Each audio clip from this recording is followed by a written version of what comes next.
no ar mais um Desvendando a História, o seu programa sobre as raízes culturais e históricas que moldam o Brasil.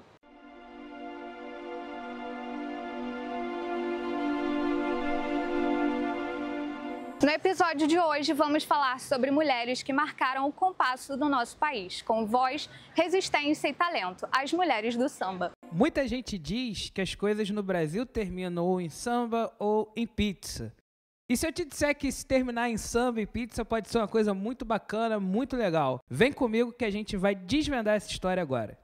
Quando a gente fala do samba como um movimento cultural, desse samba como um movimento de resistência, a gente não pode ignorar ou esquecer o contexto histórico que ele está inserido. E quando a gente pensa nesse contexto histórico, a gente está falando do século XX, de um momento pós-abolição, de uma abolição que, mesmo tendo terminado em 1888, não significou o fim do racismo, não significou o fim da exclusão da população negra, desses ex-escravizados, muito pelo contrário. Essa população, esse povo, acaba muitas vezes sendo ainda mais marginalizado. E a gente começa a ter ainda mais latente dentro da nossa população aquilo que a gente vai chamar hoje de racismo estrutural. Então, tudo que vem da população negra acaba sendo considerado ruim, acaba sendo criminalizado, e o samba não vai ser diferente.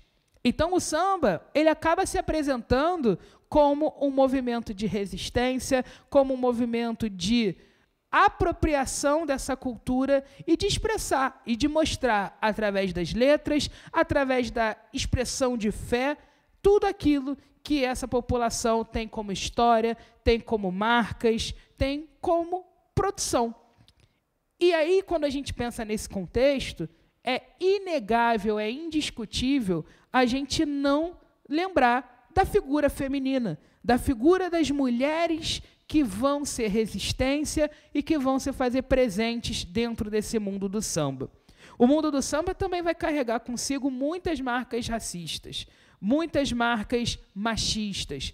A gente tem uma presença patriarcal, assim como na nossa sociedade, que o samba também vai ter e carregar. Mas as mulheres que tem dentro desse mundo também são figuras de muita fibra, muita perspicácia e que vão trazer muitas lindas histórias para a gente e que vão ajudar a construir o que é o samba que a gente chama hoje. E eu estou falando também de figuras como a Tia Ciata, que cedia o espaço na sua casa, que cedia esse fundo do seu quintal para fazer rodas de samba, para fazer da sua casa um ponto de resistência. Um local em que você se reunia com amigos, se reunia em roda, fazia um som, mas esse som era também uma forma de exaltar a religião, exaltar essa fé. Essas religiões de matriz africana vão ser muito fortes dentro do samba e dentro das suas letras. Então, o Quintal da Tia Ciata traz isso também, essa ancestralidade, mas, ao mesmo tempo, traz aquilo que a gente também observa nos dias de hoje. A comida, os quitutes, aquele espaço de prosa, de conversa, cerveja, amigos. Então, o samba, ele vai se fazer presente como resistência dentro de um cenário que tenta criminalizá-lo, mas, ao mesmo tempo, na força de suas mulheres, vai se tornar essa resistência e essa coisa tão bacana, tão legal e tão gostosa que reúne amigos, que reúne fãs e que, inclusive, gera culminância até mesmo no nosso carnaval de hoje. E essa presença do feminino no mundo do samba, ela também é muito interessante quando a gente pensa como que essa Tia Ciata, ela vai abrir o caminho para outras personalidades, para outras mulheres. Chega a ser até um tanto quanto uma coincidência gostosa do destino a gente pensar que na década de 20, final da década de 10, início da década de 20, a Tia Ciata está morrendo, mas está nascendo também um outro expoente de resistência, de uma história assim belíssima para o mundo do samba, que é a Dona Ivone Lara, né? Imperiana, assim, doente, uma figura que dentro da Serrinha e dentro da escola de samba do Império Serrano vai ser uma espécie de matriarca dentro dessa comunidade. Nunca vi nenhum bandeirão idealizado para uma mulher, como eu já vi na quadra do Império para Ivone Lara, que inclusive já foi até mesmo enredo do Império Serrano. A Dona Ivone Lara está nascendo nessa década de 20, numa década também que continua, né, sendo uma década muito difícil para mulheres e para as liberdades. Essa construção do feminismo dentro do Brasil, ela está ali começando nesse movimento da década de 20, está ali se iniciando.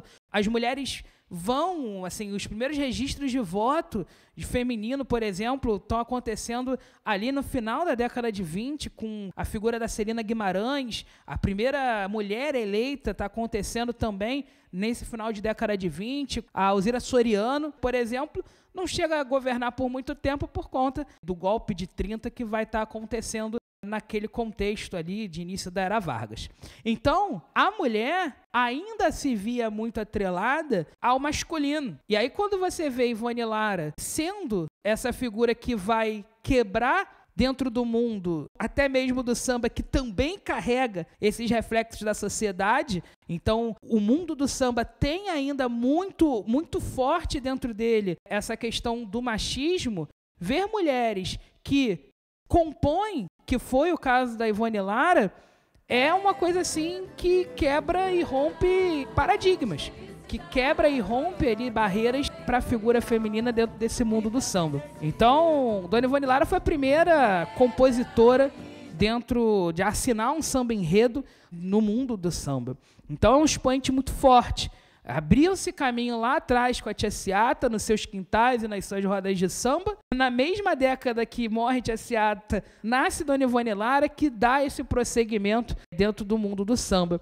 E que abre caminho para outras figuras também serem muito homenageadas. Então, eu acredito que hoje, quando você pensa o mundo do samba, seja ele o mundo do samba carnaval ou sambas enredos, e o mundo do samba de roda, de partido alto, você pensa sempre uma figura feminina. Vou dar outros exemplos aqui. Eu acho que todo mundo aqui já se identificou com alguma música, por exemplo, da Beth Carvalho, já viu enredos de escola de samba que vão abordar outros expoentes como a Alcione, que tem essa fluidez também, um mix de samba, MPB, aquela sofrência gostosa que muita gente acaba gostando de ouvir, inclusive eu. Então, assim, você vai vendo mulheres sendo homenageadas pela sua relevância, por aquilo que elas constroem e as dificuldades que elas vão rompendo exatamente nesse século XX. Elza Soares, outro expoente muito forte, homenageado pela Mocidade Independente de Padre Miguel, e enredos que vão também falar do sagrado feminino. Um exemplo muito contemporâneo, muito recente, a Unidos de Padre Miguel, nesse último carnaval de 2025,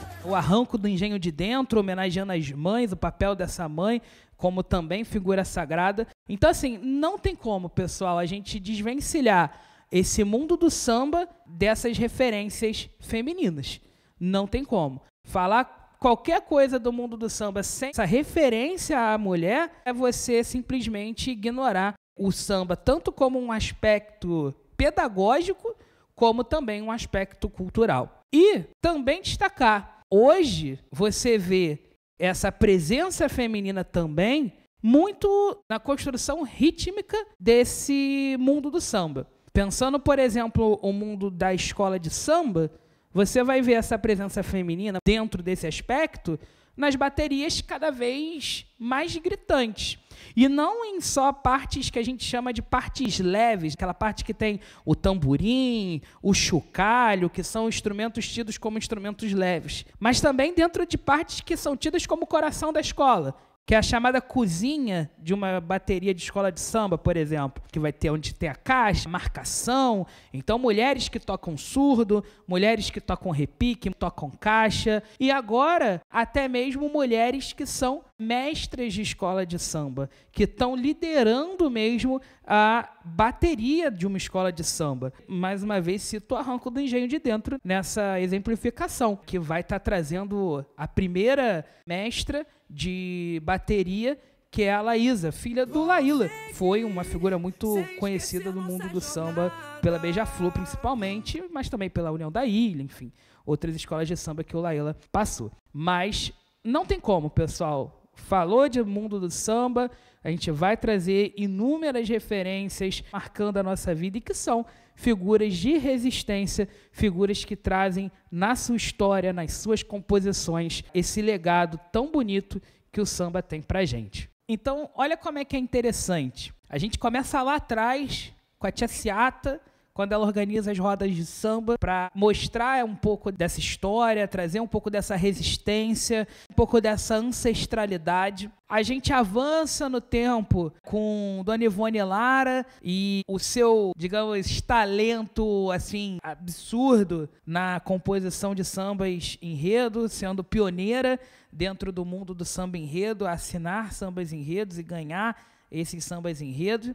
Até a gente falou do caso dessa afinidade com o Império Serrano. Como outras mulheres também vão ser fundamentais para esse mundo do samba. A gente até poderia ter citado outros exemplos, como a própria Alice Brandão, mas ter como parâmetro, acho que isso que a gente não pode perder de vista, como que essas mulheres vão ser também inspiração para as gerações de hoje. É fundamental a gente jamais deixar de exaltar, resgatar, ter como referência esse passado para a gente ter cada vez mais tanto mulheres jovens, mas mulheres que vão estar ali ocupando, sim, esses espaços no mundo do samba, quebrando a bolha do machismo que é estrutural na sociedade no mundo do samba, ocupar carros de som dentro do mundo do samba, que vão sim pegar o microfone, vão exercer esse papel de destaque. Então,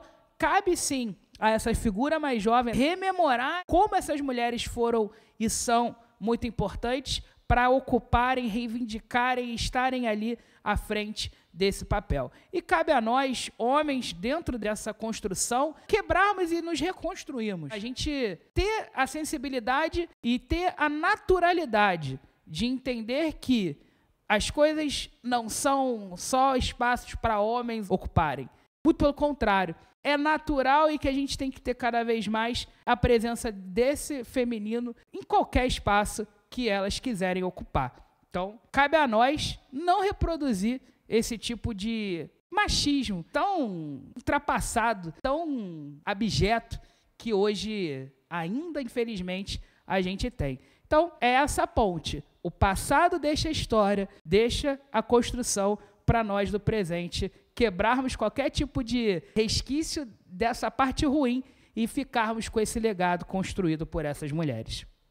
E hoje, mais do que nunca, precisamos lembrar dessas mulheres que abriram os caminhos com força, ritmo e poesia. Obrigada pela sua companhia. Não esqueça de seguir a TV UVA em todas as redes sociais e até a próxima.